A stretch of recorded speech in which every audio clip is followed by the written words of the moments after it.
So this is a 25-cent no limit session.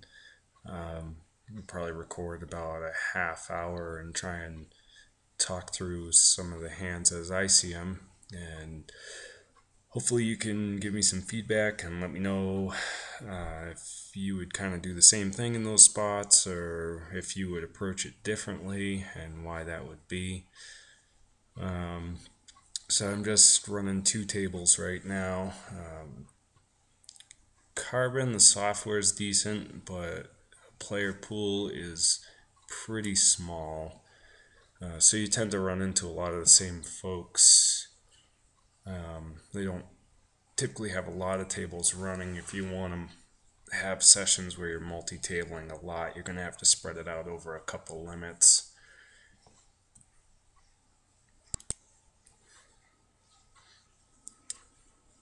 I've got my HUD up right now. I don't really use it for a ton. Pretty basic information.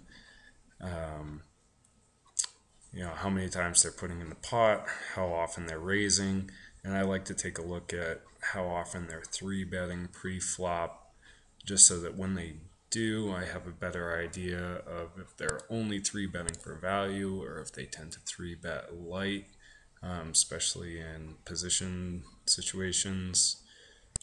I also like to take a look at it shows if they're winning or losing over time. So someone like this guy up here, he stacks off wicked light. You can see he's down over $200, and I've only played 1,600 hands with him, and it's all been at this limit. So he just stacks off real light.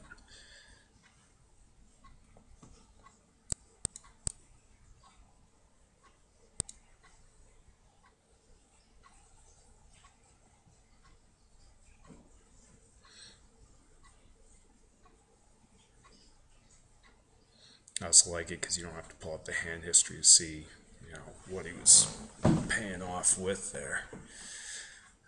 Queen Jack in position, normally fold, but against this guy, I think we can make some money if we flop something. Ace high flop kind of sucks. Although if it's going to check around, I'll probably throw a small bet out and see how that's perceived. We got a short stack in the small blind that goes away, and take it down nice and easy there. Ace 9, even though we got the limp train going here, I'm probably just going to dump it. It's too easily dominated, and people show up with way too many hands in those kinds of spots. Ace 10 suited, I've never really played with this guy, but for a min open, I think we'll take a flop as long as no one puts a big 3-bet in here. And of course, that's what happens, so we'll just let this one go. Again, I haven't really played with this guy, only 20 hands, even though he's a short stack. I don't think he's doing it with too much lighter than Ace 10. We might be live, but not for $5 on it. 10-9, wow. So he's shoving quite a bit lighter than I thought. Make a note of that on here.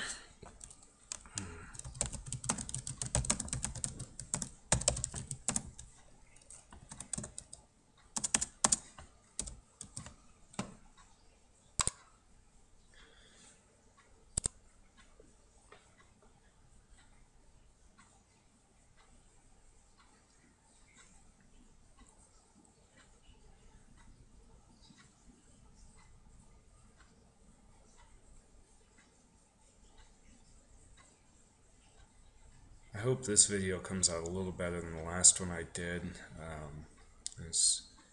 The resolution kind of sucked on it, so I found a different codec. Hopefully it'll record a little bit better than my test one. Alright. So we got pocket 10s in middle position, easy open.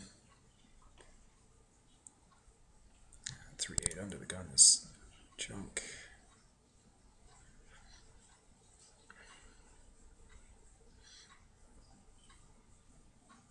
I've never played with this guy before. I don't like seeing that many callers, but on a paired flop and we have an overpair, I'm gonna make a call here, see what these two guys do. He doesn't have a lot behind it, but I think he probably doesn't have a 9 at this point. There's a lot of draws that would lead on a flop like that. Diamonds, 7-8. There's another diamond, another low card. I don't really like seeing this guy come in behind us. Again, either one of them could have had a diamond draw. That would have been a super easy call for this guy on a diamond draw. And I don't really want to flat here and have him come over the top. I don't think he has a bigger pair because he flatted after 1, 2, 3 of us came in. But he could also have a random 9. So we'll just wait and see. We'll let them duke it out. And here it's a small call for suited semi-connectors. Let's see if we can get anything going there.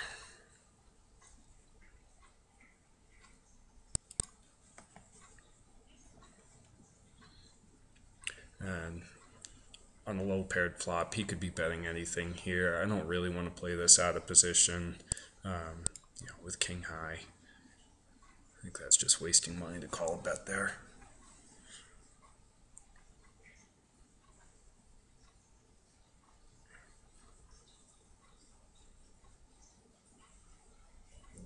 E6 suited on the button. If it folds around, we'll open. So we'll just do a standard 3x open. Hope that short stack doesn't come over the top again, but if he does, it's also not the worst thing because we can fold and kind of train him to do that so that when we do have a hand, it's an easy snap call for us.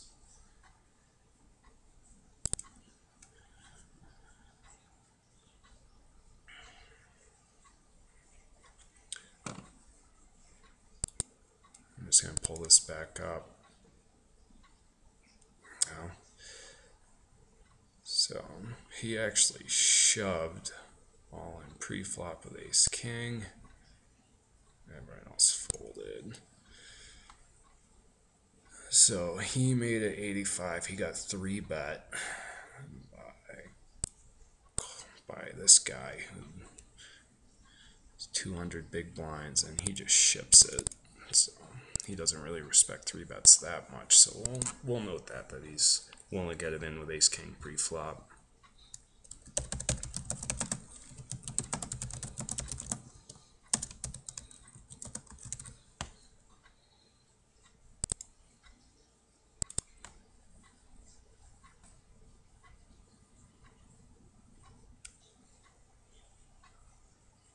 That can make our decision a lot easier if we have kings against this guy and he's shipping it.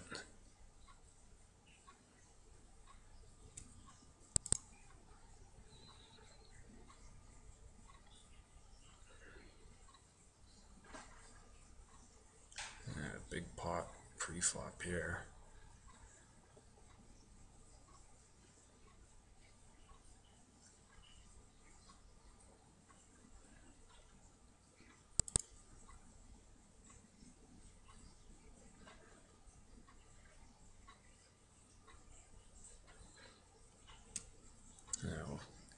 Interesting that he's flatting and not coming over the top. If he has an overpair, if it's a good overpair, I would think he would just ship it. And only 9 behind, and you're going to have 33 in the pot.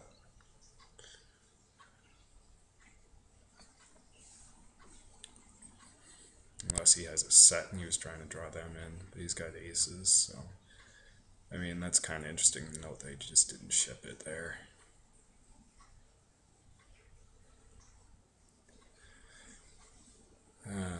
I think I'm just going to limp this spot just because of how active this table's been pre-flop. I don't really want to open it and then, be facing a big 3 bet that could be pretty light. So I don't really mind seeing a multi-way flop with this hand. But I don't want to get carried away with it under the gun either.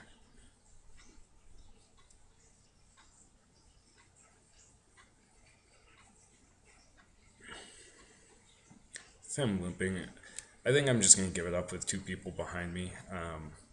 It's not the worst flop in the world, but you know, I'd hate to flat and then have someone else come over the top. And I mean, at this point, we've just got ace high, and we're really just looking at backdoor draws on it anyhow. So.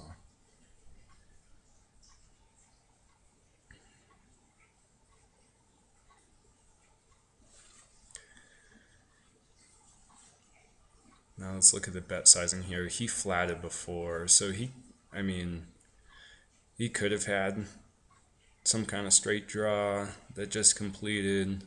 It's also interesting to note the guy that's been leading out, you would like to assume he had a jack, but he's only making a half pot here with all the draws on the board, so he's definitely not really trying to scare draws away. And when he folds that spot, I'm gonna say he probably didn't have jack. Maybe he was leading out with a 9, or maybe he's just leading out with a draw.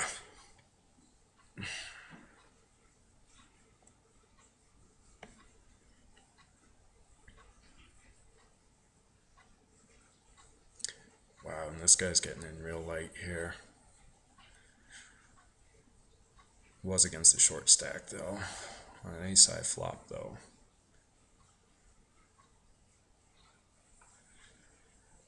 In this spot with the ace king, I'm going to look to just thin it out. We're going to make it decent sized 3-bet and just try and get heads up here. Jack 6, we're going to fold since this guy's been pretty willing to see flops. And we take that one down.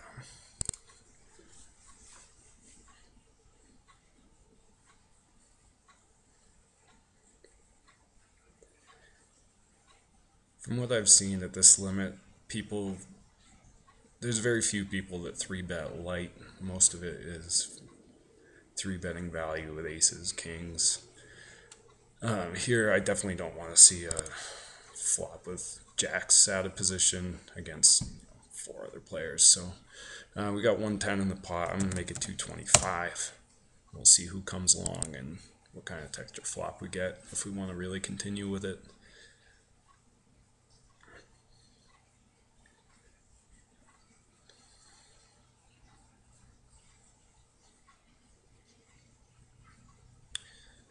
We got this guy limping under the gun and then the big raise. Haven't seen him over that many hands.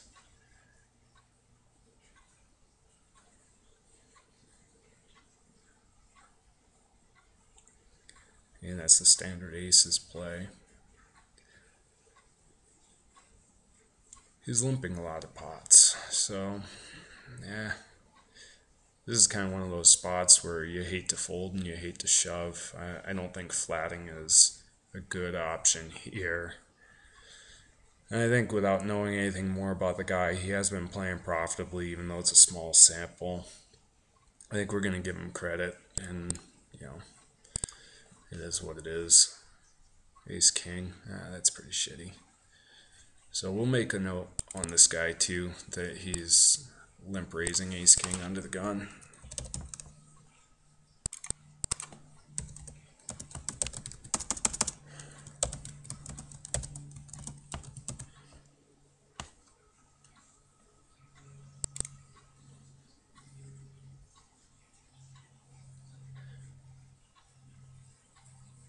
And here, I have another limper under the gun.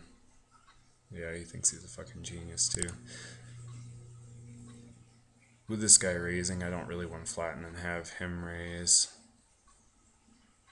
And ace queen, there's too many pairs, ace king type hands that he can have on a short stack. I really don't want to get committed against this guy on a flop like this. If he c-bets, we basically have to fold. Even if we hit that hand, flops ace high, like a high percentage of the time he's got ace king there.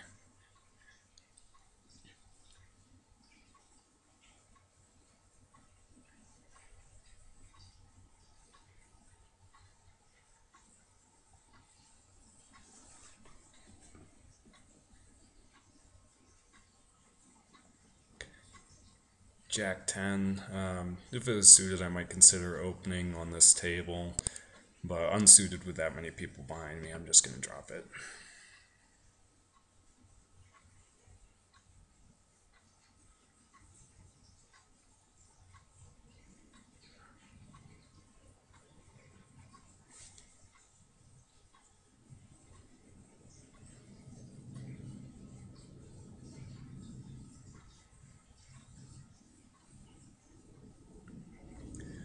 This dude chipped it in with King Jack. They had the double gutter. Ended up spagging it. But this guy's also getting in pretty light there. Middle pair and a flush draw. For 100 big blinds. And it's not like he had the nut flush, so.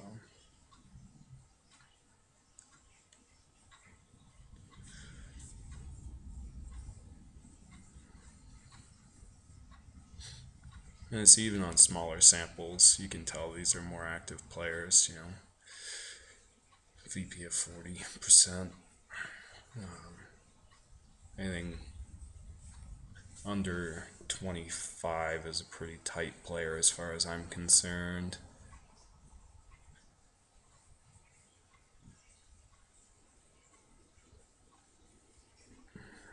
He's just gonna tilt off and shove whatever he's got for his last $2 instead of rebuying.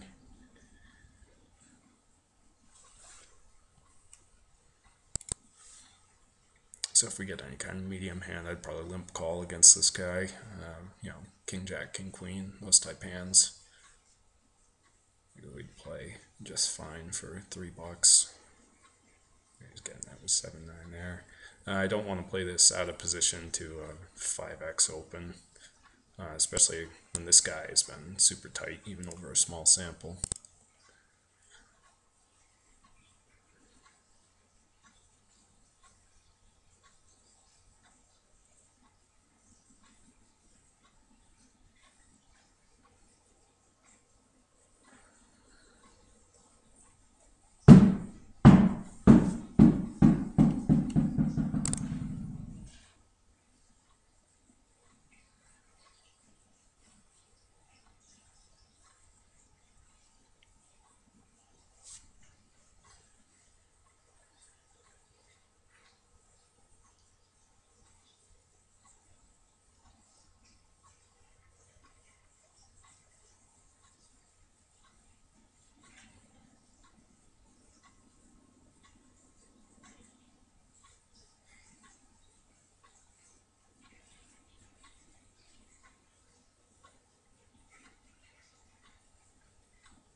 This guy's limping Queen 9 off from early. And he's min raising Queen 7.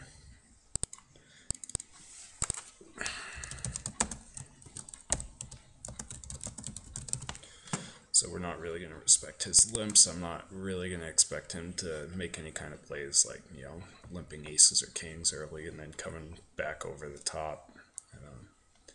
It's pretty weak.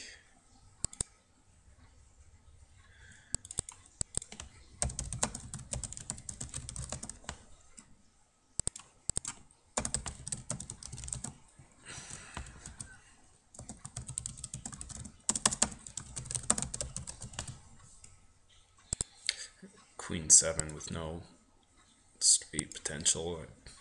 I don't see why you would raise, and if you were going to raise, I don't see why you would min raise and give everyone amazing odds to see a multi-way flop like that.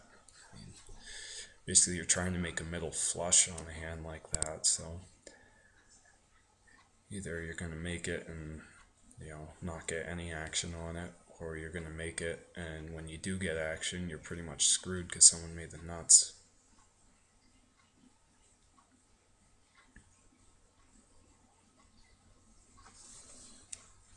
Be interesting to see what this guy flats his shove with here. Just instead of raising to keep everyone else out of the hand, he's leaving it open. And someone with a hand like ace king, decent odds to flat, see a flop, and then get out if they don't hit.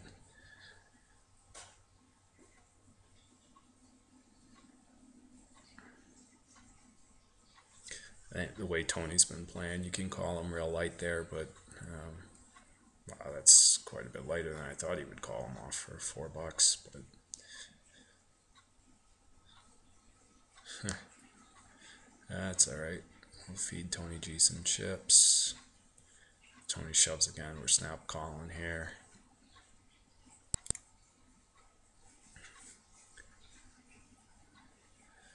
See what everyone does if it folds around. I'm going to 3-bet and try and get this guy in.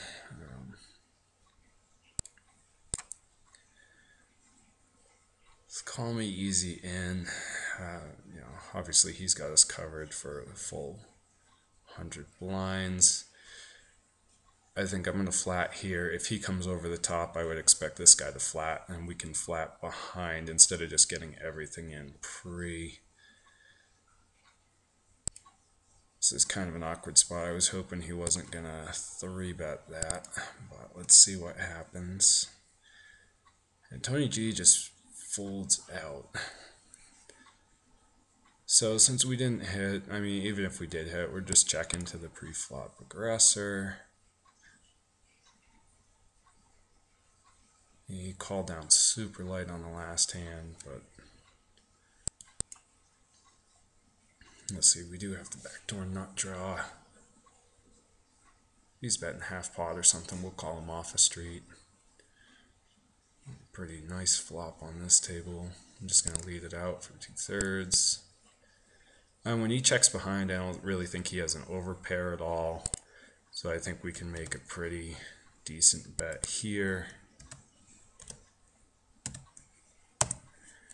And we'll see how he reacts to it.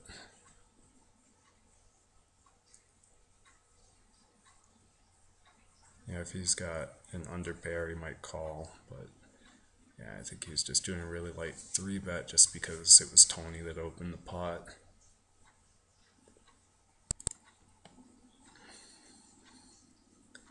So we pick up a pretty nice one.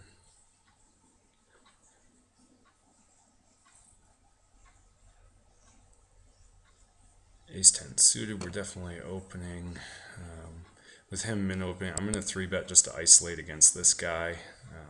I get $2 just to try and keep everyone else out. If we get 4-bet blasted from one of these guys, it's a pretty easy fold. With the limp train being out of position, if it was suited, I might call long, see if we can flop a flush, but being offsuit there, I don't think there's much merit in calling. If we do get action on that hand, then we're pretty screwed.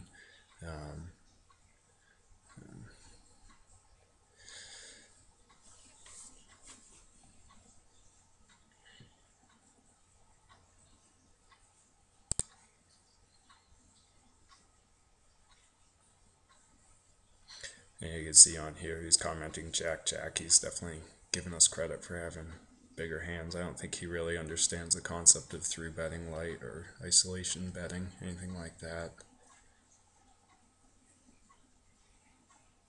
But I definitely don't mind picking up pots like that. If he's going to min open, we've got 3.5 blinds in the pot. It's pretty easy. Even if someone else, one of these guys, had decided to flat, we've got ace-10 suited in position, so that's not a bad spot to be in. And again, this guy's getting his stack in on draws, and not the best draw. And this guy's getting in with a light top pair. Deuces with all these guys behind. I haven't really seen anyone 3-bet here, so I think I'm just going to limp. A more active table, if people are 3-betting, that's an easy fold, but it's the way it's been going. I was actually hoping a couple people would limp behind me and kind of build a pot up here. So we're going to say he stacks off pretty easy with draws. I think I'm going to call, being in position just against this guy. I think we can take so many flops away, or we could just flop quads and do it that way.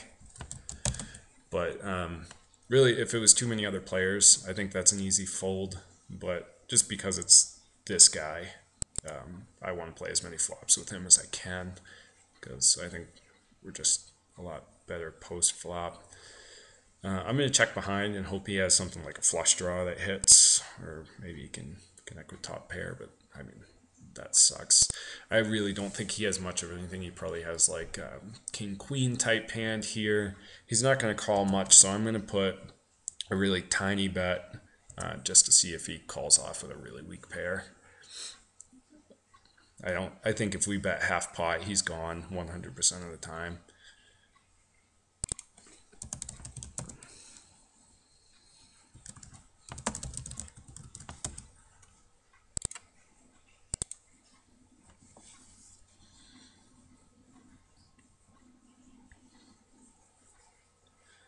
Yeah, I think he had just 2 random overs. I don't think he was strong there at all. Obviously, he didn't connect with anything if he's not even going to call a $1.50 as a curiosity thing. This guy here is pretty tight. I'd rather have suited here, but I'm just going to call, see if Tony floats here, and yeah, maybe we can get in a pot with those guys. Didn't see this guy play too strong. Tony's going to 3-bet it in. Here's my note on this guy. 3-bets and squeeze. He's going to flat. Yeah, this is kind of a shitty spot. And we're definitely getting, almost 4-1 on this. We'll call and see it. Tony could be super wide here. The other ace, I mean, it's so easily dominated. I'm not going to play this super aggressively. I'm hoping he folds and then I can call Tony. And we'll see if he's got ace king, ace queen, great.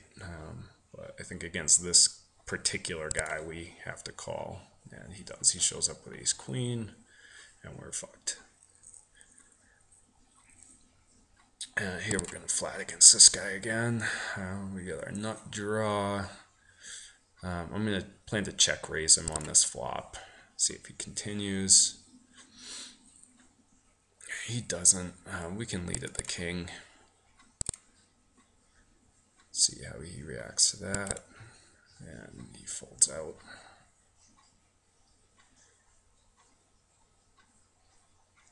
I'm going to play a few more hands and then close out this session. Let's get into that half-hour point. I don't know what YouTube really allows you to update or upload anymore. So we'll give that a shot.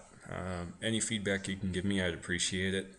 And feel free to get some videos of your own up, and we'll try and do the same for you. I think it could be a decent way to think through some hands. Thanks, man. Peace.